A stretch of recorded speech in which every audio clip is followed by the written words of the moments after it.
নারীর প্রতি যে কোনো ধরনের সহিংসতা আর মব জাস্টিসের বিরুদ্ধে কোনো ছাড় দেবে না সরকার। ধর্ষণ ও নারী নির্যাতনের মামলার ক্ষেত্রে বিদ্যমান আইন পরিবর্তন করে তদন্তের সময় 30 থেকে কমিয়ে 15 দিন করা হচ্ছে। আর 90 দিনের মধ্যে ধর্ষণের বিচার কাজ করতে হবে। অংশীজনদের সঙ্গে কিছু পরামর্শ করে বিষয়টি চূড়ান্ত করা হবে বলে জানিয়েছেন আইন উপদেষ্টা। আর পুলিশের কাছে যাবার পর প্রতিকার না পেলে সংশ্লিষ্ট কর্মকর্তার বিরুদ্ধে ব্যবস্থা নেওয়ার হুঁশিয়ারি দিয়েছেন স্বরাষ্ট্র উপদেষ্টা। আরও জানাচ্ছেন শারমিনীরা। মাগুরায় 8 বছরের শিশুর উপর বর্বর নির্যাতন নিয়ে তোড়পাড় চলছে দেশজুড়ে। মৃত্যুর মুখোমুখি দাঁড়িয়ে থাকা শিশুটির জন্য প্রার্থনায় সবাই, কিন্তু শিশু ও নারীর প্রতি এমন সহিংসতার খবর আসছে বলতে গেলে নিত্যদিনই। তোড়জোড় শুরু হয় সরকারের মাঝেও। রবিবার বৈঠকে বসেন সরকারের একাধিক উপদেষ্টা। আলোচনা হয় প্রধান উপদেষ্টার সাথেও। পরে সচিবালয়ে সংবাদ সম্মেলনে আসেন সরকারের 3 উপদেষ্টা। আমরা আপনাদের কাছে ক্ষমা প্রার্থী, আমাদের অনেক ব্যর্থতা আছে, কিন্তু আমরা উত্তরোত্তর চেষ্টা করি। শুরুতেই স্বরাষ্ট্র উপদেষ্টা বলেন, হিজবুত তাহরীরের মতো নিষিদ্ধ সংগঠনের কার্যক্রমের বিরুদ্ধে কঠোর অবস্থানে সরকার। সেই সাথে নারীর উপর সহিংসতার সর্বোচ্চ শাস্তিও নিশ্চিত করা হবে। বাংলাদেশে ধর্ষণের বিরুদ্ধে সরকারের অবস্থান জিরো টলারেন্স। ধর্ষণ সহ নারী ও শিশু নির্যাতনের বিরুদ্ধে আমাদের অবস্থান অত্যন্ত স্পষ্ট। আমি আইন শৃঙ্খলা রক্ষা বাহিনীকে ধর্ষণ সহ সকল ধরনের নারী ও শিশু নির্যাতনের বিরুদ্ধে কঠোর অবস্থান নেওয়ার নির্দেশ দিয়েছি।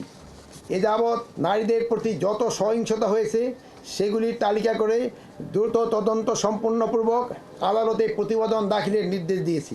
ধর্ষণ সহ নারীর প্রতি সহিংসতার শাস্তি দ্রুততার সাথে নিশ্চিত করতে আইনের সংশোধনী আনা হচ্ছে বলে জানান আইন উপদেষ্টা। ধর্ষণের মামলায় 90 দিনের মধ্যে বিচার করতে হবে। ধর্ষণের মামলা 15 দিনের মধ্যে তদন্ত কাজ শেষ করতে হবে। এবং ধর্ষণের মামলা যদি 90 দিনের মধ্যে বিচার সম্পন্ন নাও হয়, এই অজুহাতে কাউকে জামিন দেওয়া যাবে না। এখন থেকে মব জাস্টিসের বিরুদ্ধে সরকারের জিরো টলারেন্স অবস্থানের কথাও নিশ্চিত করেন তথ্য উপদেষ্টা।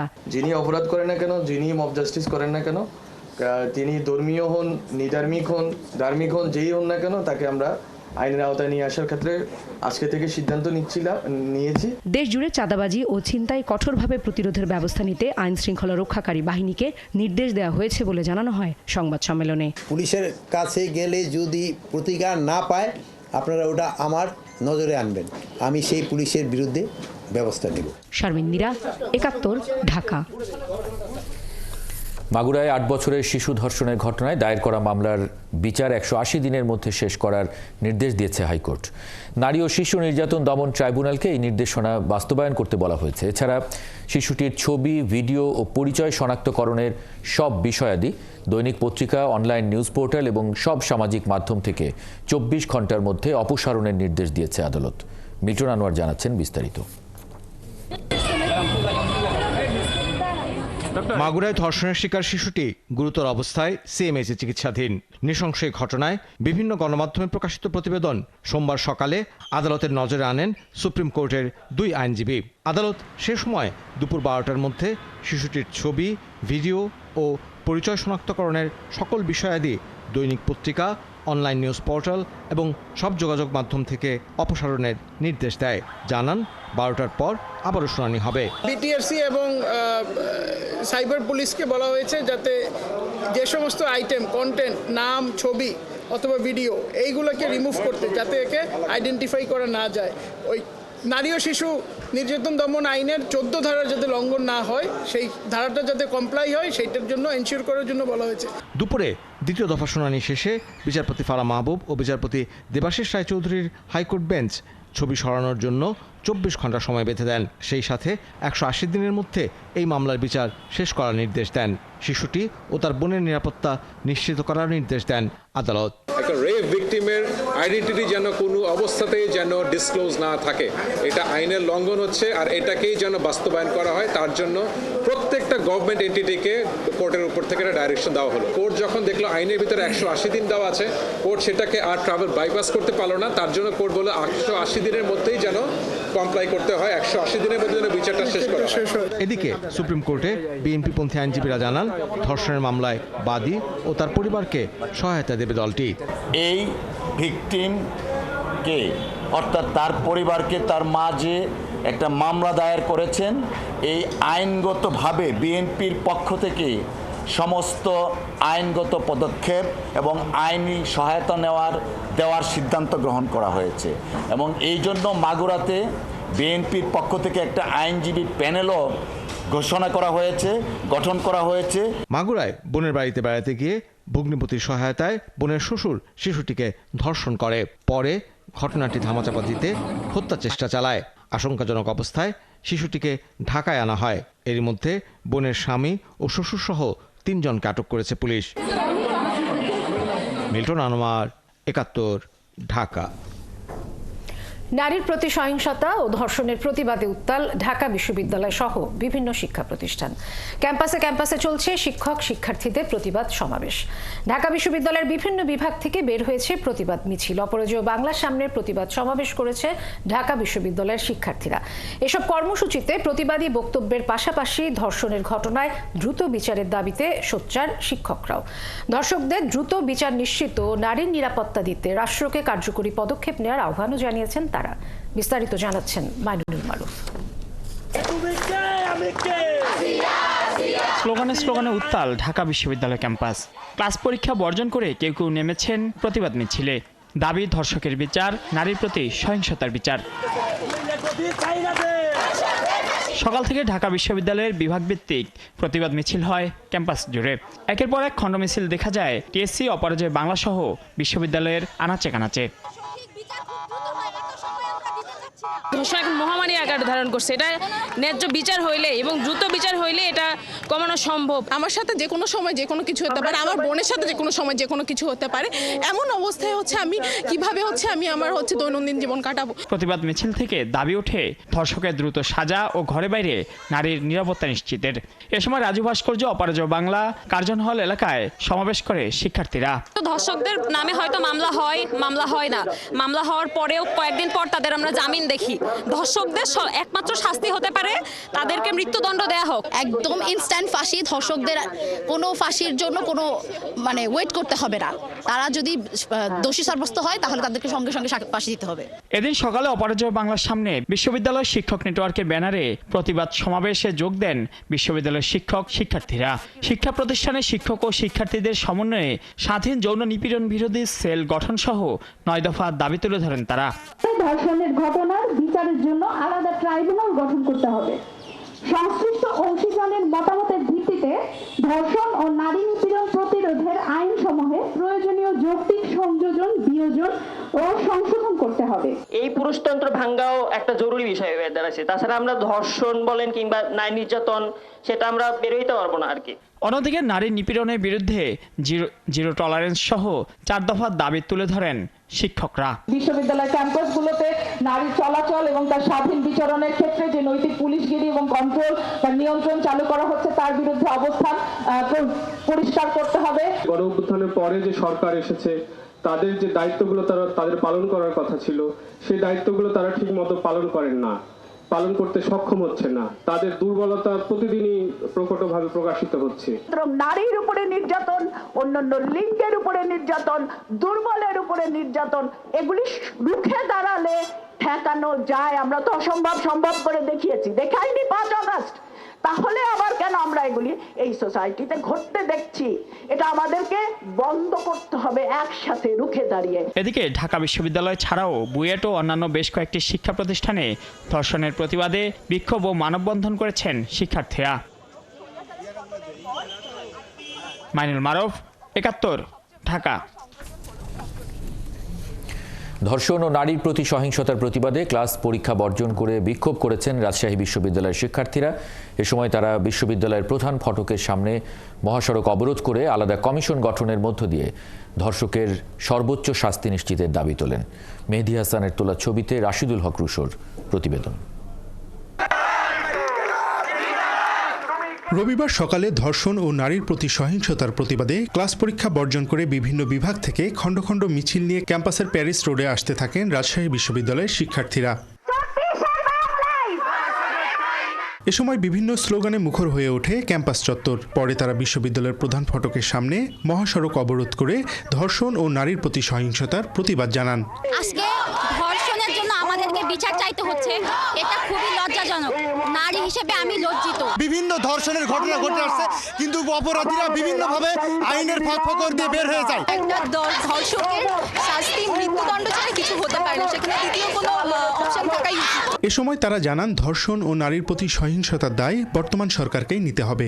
প্রতিনিয়ত প্রতিদিন একের পর এক ধর্ষণের খবর আমরা ট্রমাটাইজড হয়ে যাচ্ছি, কিন্তু ইন্টারিম বলছে যে দেশে আইন শৃঙ্খলা পরিস্থিতি একদম স্বাভাবিক। বিচার নিশ্চিত না করে তাহলে এই সরকারকেও এই দেশে রাখার জন্য আমাদের কোনো যৌক্তিকতা নাই, কারণ এই সরকার আমাদের কোনো আত্মীয় না। যারা অন্যায় অনাচার চলতে দিলেও আমাদেরকে বহাল তবিয়তে রাখতে হবে। সুতরাং এই সরকারের পতন নিশ্চিত করতে পারবো যদি ধর্ষকের বিচার দ্রুত সময়ের মধ্যে না হয়। ধর্ষকের শাস্তি নিশ্চিত করতে আলাদা কমিশন গঠনের পাশাপাশি শিশু নির্যাতনকারীদের দ্রুত শাস্তির দাবি জানান শিক্ষার্থীরা। এই দেশকে অস্থিতিশীল করার জন্য আমরা অনেকগুলো পদক্ষেপ দেখেছি। সর্বশেষ আমরা দেখতে পাচ্ছি যে আমাদের মা বোনদের উপর যে পরিমাণ নির্যাতনের করা হচ্ছে এটি ইন্টেনশনালি। বিশেষ ট্রাইব্যুনাল গঠন করে এই ধর্ষকদের অতি সত্বর সর্বোচ্চ বিচার নিশ্চিত করতে হবে। সাথে সাথে ধর্ষণের এমন একটি আইন প্রণয়ন করতে হবে যাতে ধর্ষণের চিন্তা মাথায় আনার আগে 100 বার চিন্তা করে। আর ধর্ষণের বিচার পাওয়ার জন্য যদি আমাদের লং মার্চ টু ঢাকাও দেওয়া লাগে, উত্তরবঙ্গ আমরা প্রস্তুত আছি। প্রায় ঘণ্টাখানেক সড়ক অবরোধের পর সোমবার আবারও বিক্ষোভ কর্মসূচি পালন করার কথা জানিয়ে কর্মসূচি স্থগিত করেন আন্দোলনরত শিক্ষার্থীরা। রাশিদুল হক রুশো, ৭১, রাজশাহী। ধর্ষকদের সর্বোচ্চ শাস্তি নিশ্চিতের পাশাপাশি তাদেরকে সামাজিকভাবে বয়কটের আহ্বান জানিয়েছেন জামাত ইসলামীর আমির ডাক্তার শফিকুর রহমান। সেই সঙ্গে মাগুরার শিশু ধর্ষণের ঘটনাকে মানবাধিকারের উপর ছুরিকাঘাত হিসেবে উল্লেখ করেছেন তিনি। আর ধর্ষণ বিরোধী এই কর্মসূচিতে অংশ নিয়ে ছাত্র শিবিরের কেন্দ্রীয় সেক্রেটারি বলেছেন, জাতীয় ঐক্য তৈরি না হওয়ায় ধর্ষণের মতো অপরাধ বাড়ছে। আরও জানাচ্ছেন শাহিদুজ্জামান সাকিব। জাতীয় প্রেস ক্লাবে শিক্ষক প্রতিনিধি সম্মেলনের আয়োজন করে বাংলাদেশ আদর্শ শিক্ষক ফেডারেশন। এতে অংশ নেন জামায়াতের আমির ডাক্তার শফিকুর রহমান। তিনি বলেন, জামায়াত রাষ্ট্র ক্ষমতায় গেলে সবার আগে শিক্ষা ব্যবস্থার সংস্কার করবে। আল্লাহ যদি কোনোদিন এই দেশ পরিচালনার দায়িত্ব আমাদেরকে দেন, কবুল করেন, এটা আল্লাহর ইচ্ছা। জনগণের ভালোবাসা সিক্ত হয়ে যদি আমরা যাই, তাহলে আমাদের প্রথম দায়িত্ব হবে শিক্ষার সংস্কার সাধন। শিক্ষককে শিক্ষকের মর্যাদার আসনে বসানো আর ছাত্রদেরকে দেশ গড়ার কারিগর হিসেবে তৈরি করা। মাগুরায় শিশু ধর্ষণের ঘটনায় গভীর উদ্বেগ প্রকাশ করেন জামায়াত আমির। মাগুরায় 8 বছরের একটা শিশুর সাথে তার আপনজনেরা যে আচরণ করেছে, বিশ্বাসের ছুরিকাঘাত করে, এটা গোটা মানবতার প্রতি তারা ছুরিকাঘাত করেছে। এটি হচ্ছে পশুত্বের শিক্ষা। ধর্ষকদের সর্বোচ্চ শাস্তি নিশ্চিত ও নারীর প্রতি সহিংসতা রোধে প্রেস ক্লাবের সামনে মানববন্ধন করেছে ইসলামী ছাত্র শিবির। এতে অংশ নিয়ে শিবিরের কেন্দ্রীয় সেক্রেটারি বলেন, জুলাই পরবর্তী সময়ে জাতীয় ঐক্যমত গড়ে না উঠায় এ ধরনের ঘটনা ঘটছে। জুলাই বিপ্লব পরবর্তী যে জাতীয় ঐক্যমত গড়ে ওঠার কথা ছিল, এই ঐক্যমত গড়ে উঠলে এই জাতীয় ধর্ষণ, ছিনতাই, লুটেরাদের কোনো স্থানই বাংলাদেশে হতো না। শুধু আইন দিয়ে নয়, ধর্ষণ রোধে ধর্মীয় অনুশাসনও প্রয়োজন, মন্তব্য শিবির নেতাদের। আমাদের শিক্ষা ব্যবস্থায় পরিবর্তন দরকার, যে শিক্ষা ব্যবস্থা আমাদেরকে নীতি নৈতিকতা শিখাবে। শাহিদুজ্জামান সাকিব, ৭১, ঢাকা। ধর্ষণের প্রতিবাদে ঢাকা বিশ্ববিদ্যালয়ে আজও মশাল মিছিলের কর্মসূচি গ্রহণ করেছেন শিক্ষার্থীরা। সেখান থেকে এ বিষয়ে আরও জানাতে যুক্ত হচ্ছেন সহকর্মী ইশতিয়াক ইমন। ইমন, কারা এই মশাল মিছিলের আয়োজন করেছেন এবং কি কি দাবি তাদের আছে এবং কোথা থেকে মিছিলটি শুরু হবে একটু যদি বিস্তারিত জানান আমাদের।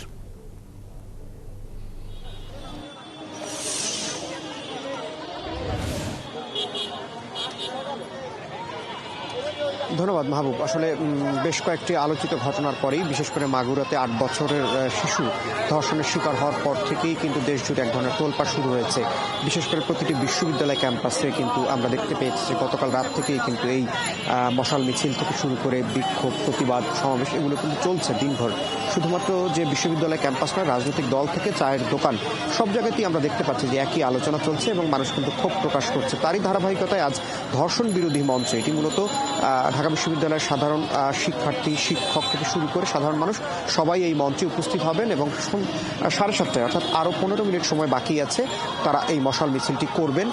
সেখানে গতকাল আমরা দেখেছি যে রাতভর এই আন্দোলন চলেছে এবং এখানে এক ধরনের ধর্ষণের প্রতি জিরো টলারেন্স যে নীতি এবং দ্রুত ব্যবস্থা নেওয়া এবং এই ঘটনাগুলো ঠেকানোর জন্য সরকারের যে কার্যকর ব্যবস্থা নেওয়া সেই বিষয়ে তারা তাগাদা দিচ্ছেন। একই সাথে সরকারের কিছু কিছু ক্ষেত্রে তাদের ব্যর্থতার কথাও বলছেন যে আইন শৃঙ্খলা পরিস্থিতি ঢিলে ঢালার কারণেই এরকম ঘটনাগুলো ঘটছে। এ ব্যাপারে সরকার যদি জোর উদ্যোগ না নেয় তাহলে আসলে তারা বড় কর্মসূচিতে যাবেন।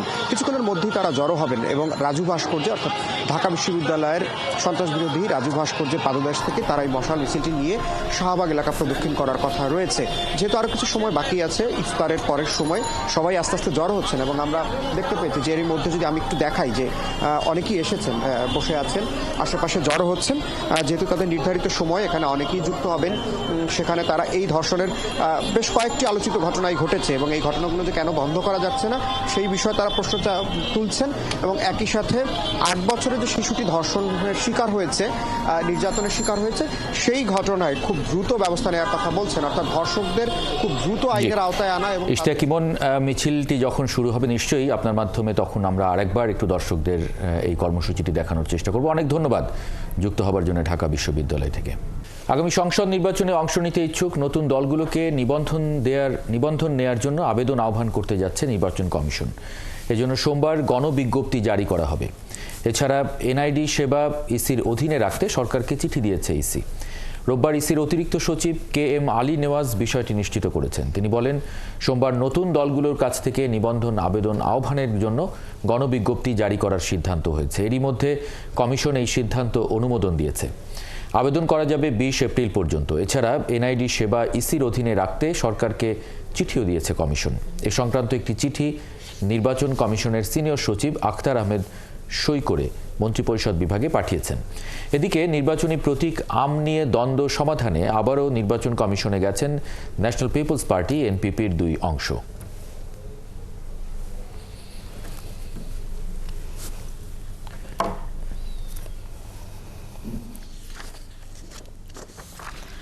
জুলাই অভ্যুত্থানে উত্তরায় গণহত্যার অভিযোগে সাবেক মেয়র আতিকুল ইসলাম সহ মোট 10 আসামির তদন্ত প্রতিবেদন 12 মের মধ্যে জমা দেওয়ার নির্দেশ দিয়েছে আন্তর্জাতিক অপরাধ ট্রাইব্যুনাল।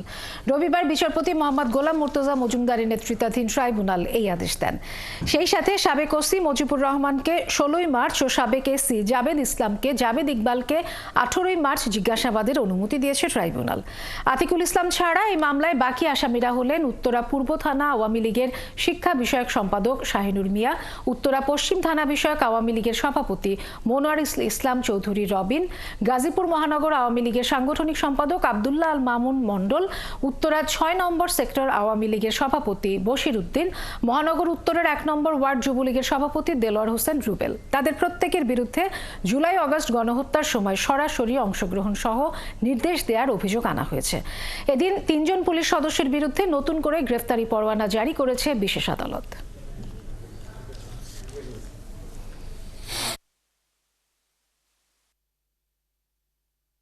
উত্তরার ব্যাপারে যেটা আমরা বলেছি যে এই জুলাই আগস্ট এই ছাত্র অভ্যুত্থান জনতার অভ্যুত্থান চলাকালে সেখানে এই যাদের 2 জনের ব্যাপারে আমরা ইন্টারোগেশন চেয়েছি, এদের নেতৃত্বে প্রায় 2 শতাধিক ছাত্র জনতাকে সেখানে হত্যা করা হয়। সে কারণে তাদের কাছ থেকে ডিটেইল তথ্য উদ্ঘাটনের জন্য তাদেরকে আমরা জিজ্ঞাসাবাদ করার জন্য অনুমতি দিয়েছি। আদালত তাদেরকে অনুমতি দিয়েছেন। ওসি মজিবুর রহমানকে 16 মার্চ তারিখে এবং এসি ইকবাল তাকে 18 মার্চ তারিখে জিজ্ঞাসাবাদের জন্য অনুমতি প্রদান করেছেন। আলোচিত 2 ব্যবসায়ী প্রতিষ্ঠান সামিট ও নাবিল গ্রুপের প্রায় 150 কোটি টাকার ব্যাংক হিসাব জব্দ করেছে দুদক। এসব তথ্য জানিয়ে দুদক মহাপরিচালক বলেন, দেশে থাকা সম্পদ জব্দের পাশাপাশি বিদেশের সম্পদ জব্দের বিষয়ে কাজ করছে অনুসন্ধানী কর্মকর্তা। এদিন 6.5 কোটি টাকার অবৈধ সম্পদ অর্জনের অভিযোগে সাবেক প্রতিমন্ত্রী এনামুর রহমানের বিরুদ্ধে মামলাটি করেছে সংস্থাটি। জেমসন মাহবুবের প্রতিবেদন। গণ অভ্যুত্থানের মুখে পদত্যাগ করে দেশ ছেড়ে পালিয়ে যান সাবেক প্রধানমন্ত্রী শেখ হাসিনা। পতনের আগে রাজপথ যখন ছিল উত্তাল, তখন শেখ হাসিনার সাথে বৈঠক করেন দেশের শীর্ষ ব্যবসায়ীরা। তাদের প্রত্যয় ছিল শেখ হাসিনাকে ক্ষমতায় টিকিয়ে রাখা। শেখ হাসিনা পালায় না। পট পরিবর্তনের পর হাসিনার সুবিধাভোগী ব্যবসায়ীদের অবৈধ সম্পদের খোঁজে অনুসন্ধান শুরু করে দুদক। গঠন করা হয় 11টি টাস্কফোর্স।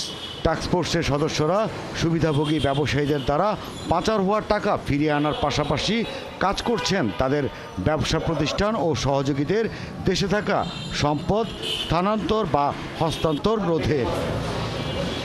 এরই ধারাবাহিকতায় এস আলমের ঘনিষ্ঠ সহযোগী হিসেবে পরিচিত নাবিল গ্রুপের 73টি ব্যাংক হিসেবে থাকা প্রায় 100 কোটি টাকা জব্দ করেছে দুদক। জব্দেরও আদেশ পেয়েছে রাজশাহীতে 39টি জমির দলিলের। একইভাবে কোটি কোটি টাকা বিদেশে পাচারের অভিযোগ থাকা সামিট গ্রুপের 191টি ব্যাংক হিসেবে প্রায় 42 কোটি টাকা জব্দ করেছে দুদক। মহাপরিচালক জানান, দেশের সম্পদ জব্দের পাশাপাশি বিদেশে পাচার হওয়া টাকা ফিরিয়ে আনতে কাজ করে যাচ্ছে তারা।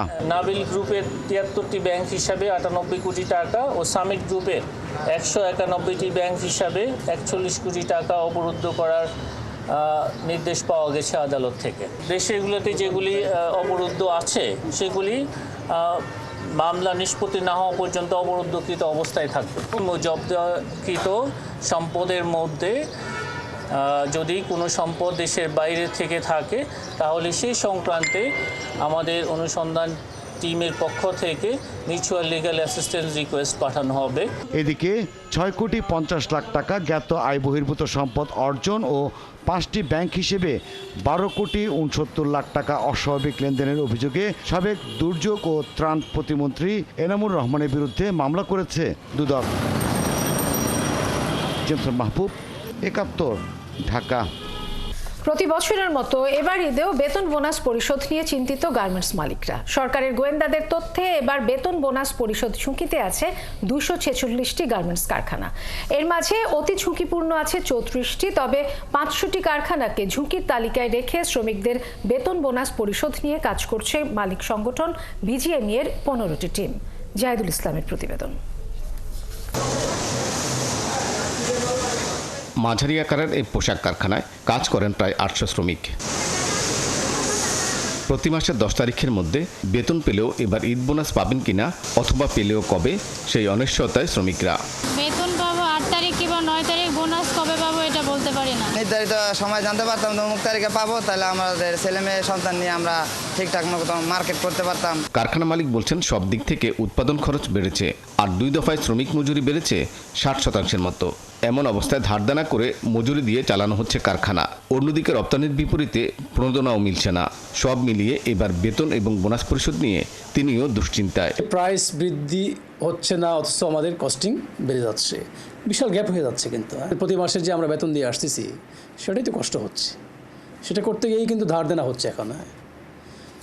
তো এখন ঈদের সময় আমাদের এটা বাড়তি চাপ কিন্তু আমাদের চলে আসছে। গার্মেন্টস মালিকদের সংগঠন বিজিএমই বলছে, এমন সব ঝুঁকিপূর্ণ কারখানা চিহ্নিত করে বেতন এবং বোনাস পরিশোধের উপায় খুঁজতে মালিক এবং সরকারের সাথে কথা বলা হচ্ছে। গভর্নমেন্টের কাছে তাদের যদি কোনো প্রাপ্য থাকে, যেমন ইনসেন্টিভ, সেটা যেন ছাড় করা হয়, সে ব্যাপারে উদ্যোগ নেওয়া হয়েছে। আশা করা যায় তারা সমস্যার সমাধান করতে সক্ষম হবে। অর্ডার যেহেতু ক্যান্সেল হয়েছে, সেই জন্যই তারা ব্যাংক থেকে কিছু যে নিয়মতান্ত্রিক যে সুযোগ সুবিধাগুলো সেগুলো বন্ধ হয়ে গেছে, এই কারণেই সমস্যা পড়েছে। নিট পোশাক রপ্তানিকারকদের সংগঠন বিকিএমইএ শ্রমিকদের বেতন এবং বোনাস ঠিক সময় পরিশোধের জন্য রপ্তানির বিপরীতে প্রণোদনার প্রথম কিস্তি 7,000 কোটি টাকা ছাড় করতে অর্থ মন্ত্রণালয় চিঠি দিয়েছে। এই টাকাটা পুরোটা না পাই তাহলে এটা কিন্তু কঠিন হবে এই ঈদে সবাইকে সব টাকা পরিশোধ করে শ্রমিক সহ বা বিভিন্ন পাওনা দেনা পাওনা পরিশোধ করা। দেশে বর্তমানে সচল আছে প্রায় 2,500 গার্মেন্টস, আর শ্রমিক আছে 40 লাখের মতো। গার্মেন্টস মালিকরা বলছেন শত চেষ্টা করে হলেও তারা শ্রমিকদের বেতন বোনাস ঈদের আগে পরিশোধ করবেন। আর্থিক কোনো কারণে সমস্যা হলে শ্রমিকরা বেতন বোনাস পাবেন ঈদের পরে। অন্যদিকে শ্রমিকরা বলছেন ঈদ পূর্ব নির্ধারিত, তাই তাদের বেতন এবং বোনাস নিয়ে মালিকদের পরিকল্পনা থাকা প্রয়োজন। জাহিদুল ইসলাম, 71, ঢাকা। ঈদকে ঘিরে নানা ধরনের পরিকল্পনা থাকে ফ্যাশন হাউসগুলোর। প্রতি বছরই ফ্যাশন হাউসগুলো পোশাকের ডিজাইনে নিয়ে আসে নতুনত্ব। দেশীয় ব্র্যান্ড সারা এবার ঈদে তাদের পোশাকে নিয়ে এসেছে বৈচিত্র্য, পণ্যের মূল্যও রেখেছে ক্রেতাদের নাগালে। বিস্তারিত আরিফ হকের প্রতিবেদনে। ঈদ মানেই কেনাকাটা। দেশের সবচেয়ে বড় এই উৎসব ঘিরে মানুষের থাকে নানান পরিকল্পনা। রোজার এক সপ্তাহ পেরোতেই দেশের ফ্যাশন হাউসগুলোতেও তাই ধুম পড়ে গেছে কেনাকাটার। সাধ্যের ভেতর বৈচিত্র্যময় পোশাক কিনতে দেশীয় ব্র্যান্ড সারা এবার ক্রেতাদের পছন্দের শীর্ষ তালিকায়। নিজের পছন্দের পোশাকটি সংগ্রহ করতে সারার ওয়ারি আউটলেটে দেখা গেল ক্রেতাদের আনাগোনা। সারার প্রোডাক্ট সবসময় ভালো এবং রিজনেবল প্রাইসে পাচ্ছি। গেঞ্জি কিনলাম বাচ্চাদের জন্য, শার্ট প্যান্ট, 3 পিস কিনলাম ননদের জন্য, আমার জন্য কিনলাম। এবার ঈদের অন্যতম আকর্ষণ সারার নতুন সংযোজন ঢেউ। তরুণদের পছন্দ মাথায় রেখে ইউরোপিয়ান ধাঁচে নকশা করা হয়েছে পোশাকে। ইয়ং জেনারেশনকে ফোকাস করেছে মূলত আমাদের যে ঢেউ কালেকশন। ওটা আপনার লেডিসের কথা যদি আমি বলি, র্যাম্পার, ক্রপ টপ, টপস আছে। আবার আমি যদি ছেলেদের কথা বলি, কিছু এস্থেটিক আপনার হচ্ছে শার্ট আছে, টি শার্ট আছে, পোলো টি শার্ট আছে। 3 পিস সালোয়ার কামিজেও নতুনত্ব এনেছে সারা। মূল্য রাখা হয়েছে সাধ্যের ভেতরেই। ওদের যে প্রাইসটা অনেক রিজনেবলের মধ্যে, অন্যান্য ব্র্যান্ডের মধ্যে যে প্রাইস থাকে ওটা অনেক হাই ভ্যালু হয়ে যায়। সারাতে আসলে অনেক রিজনেবলের মধ্যে অনেক প্রোডাক্ট পেয়ে যাই আমি। শিশুদের জন্য রয়েছে সারার বিশেষ কালেকশন। বাবা মার হাত ধরে তাই তারাও এসেছে নিজের পছন্দের জামা কিনতে। আমার রেইনবো কালার পছন্দ অথবা পার্পল, পিঙ্ক, যে কোনো আমু কিনলে আমার ভালো লাগে। আরে দুইটা শার্ট কিনবো। এখানকার কালেকশনগুলো অনেক ভালো। ঈদ যত ঘনিয়ে আসবে ক্রেতাদের সমাগম আরো বাড়বে বলে জানালেন ওয়ারি আউটলেটের ম্যানেজার। এখন পর্যন্ত আলহামদুলিল্লাহ অনেক ভালো রেসপন্স পাচ্ছি, আর আশাবাদী যে আরো ভালো কিছু পাবো ইনশাল্লাহ। কারণ এবার তো কালেকশনের দিক থেকে অনেক কালেকশন আসছে আমাদের। বিগত বছরগুলো যদি আমি বলি, সেই ক্ষেত্রে অনেক নতুন নতুন কালেকশন গ্রাহকরা এবার পাবেন। তার মধ্যে হচ্ছে আনারকলি আছে, আংরাকা স্টাইলের ড্রেস আছে, সারারা আছে, 2 পিস আছে, টপস, মানে ওভারঅল সব মিলে 4000 থেকে স্টার্টিং করে 10,000 এমনও আছে 20,000 পর্যন্ত আমাদের এক্সক্লুসিভ কালেকশন আছে। ক্রেতাদের জন্য পুরস্কারের ব্যবস্থাও রেখেছে ফ্যাশন হাউসটি। 4000 টাকার পণ্য কিনলে দেয়া হচ্ছে কুপন। ঈদের পরে র্যাফেল ড্রতে বিজয়ীর নাম ঘোষণা করা হবে। 4000 টাকার প্রোডাক্ট পারচেস করলে আপনি একটা কুপন পাবেন। সেটাতে ফার্স্ট প্রাইস হচ্ছে রয়্যাল এনফিল্ড হান্টার এবং সেকেন্ড প্রাইস হচ্ছে ডাবল ডোর ফ্রিজ, আর থার্ড প্রাইস হচ্ছে Dhaka to Kuala Lumpur couple ticket. Arif Haque, 71, Dhaka. ভারতীয় বোলারদের ঘূর্ণিতে নাকাল নিউজিল্যান্ডের batting line up. ICC champions ট্রফির ফাইনালে টস জিতে শুরুতে ব্যাট করতে নেমে কিউইদের সংগ্রহ 7 উইকেটে 251 রান। ভারতের হয়ে বরুণ, কুলদীপ 2টি এবং শামি আর রবীন্দ্র জাদেজা নিয়েছেন 1টি করে উইকেট। অর্ণব বাপির রিপোর্ট। টস ভাগ্য রোহিতের বরাবরই মন্দ, ফাইনালেও দেখা গেল সেই চিত্র। এ নিয়ে টানা 12 ম্যাচে টস হারলেন ভারতের অধিনায়ক। নিউজিল্যান্ডের শুরুতে ব্যাটিংয়ের সিদ্ধান্ত। চোটের কারণে টুর্নামেন্টের সর্বোচ্চ উইকেট শিকারী ম্যাট হেনরির জায়গায় আরেক পেসার নাথান স্মিথকে দলে টেনেছে নিউজিল্যান্ড। ভারতের একাদশে কোনো পরিবর্তন নেই। আইসিসি চ্যাম্পিয়ন্স ট্রফির মহারণ। নিউজিল্যান্ডের হয়ে ইয়াং আর রবীন্দ্র শুরুতে কাঁপন ধরায় ভারতীয়দের মনে। ওরা ব্যাট চালায় মাঠের চারপাশে। শামি আর পান্ডিয়া যখন দিশেহারা, বোলিংয়ের পাশাপাশি শুরুতে ফিল্ডিংয়েও অগোছালো ভারত। হাত ফসকে যায় বল, ক্যাচ মিসে বাড়ে চাপ। অধিনায়ক রোহিতের মাথায় হাত। 6 নম্বর ওভার থেকে শুরু ভারতের স্পিন অ্যাটাক। নিউজিল্যান্ডের ওপেনিং পার্টনারশিপে আসে 57 রান। বরুণের বলে এলবিডব্লিউ হন ইয়াং। 23 বলে 15 রান করে আউট হন তিনি। নেমেছেন কেন উইলিয়ামসন। আরেক ওপেনার রবীন্দ্র আউট হন কুলদীপের গুগলিতে। 1-6-4-4-এ 29 বলে 37 রান আসে ওর ব্যাট থেকে। সুবিধা করতে পারেননি কেন উইলিয়ামসনও। 14 বলে 11 রান করে ফেরেন কুলদীপের বলেই। ভারতের স্পিন বোলিংয়ের সামনে দ্রুতই 4 উইকেট হারিয়ে ফেলে নিউজিল্যান্ড। বিনা উইকেটে 57 থেকে 4 উইকেটে 108 রান হয়ে যাওয়ার পর নিউজিল্যান্ডকে টানার চেষ্টা করেছেন মিচেল ও ফিলিপস। ওদের পার্টনারশিপে কিছুটা বিপর্যয় কাটে নিউজিল্যান্ডের। আবার সেই বরুণের ভেলকি, বোল্ড আউট হন ফিলিপস। স্পিনেই কিউইদের সর্বনাশ। পরে মিচেলের 50-তে 45তম ওভারে 200 রান পার করেছে নিউজিল্যান্ড। ব্রেস ওয়েলের 2-4-2-6-এ 35 বলে 42 রানের ইনিংসে ভর করে 7 উইকেট হারিয়ে 251 রানের পুঁজি পায় কিউইরা। ভারতের হয়ে বরুণ, কুলদীপ 2টা করে এবং শামি আর রবীন্দ্র জাদেজা নিয়েছেন 1টা করে উইকেট। অর্ণব বাপি, 71। চলছে সংবাদ সংযোগ। সরাসরি সংবাদ অনুষ্ঠান দেখতে চোখ রাখুন 71-এর ফেসবুক পেজে এবং সাবস্ক্রাইব করুন 71-এর ইউটিউব চ্যানেল। 71-এর সঙ্গে থাকুন।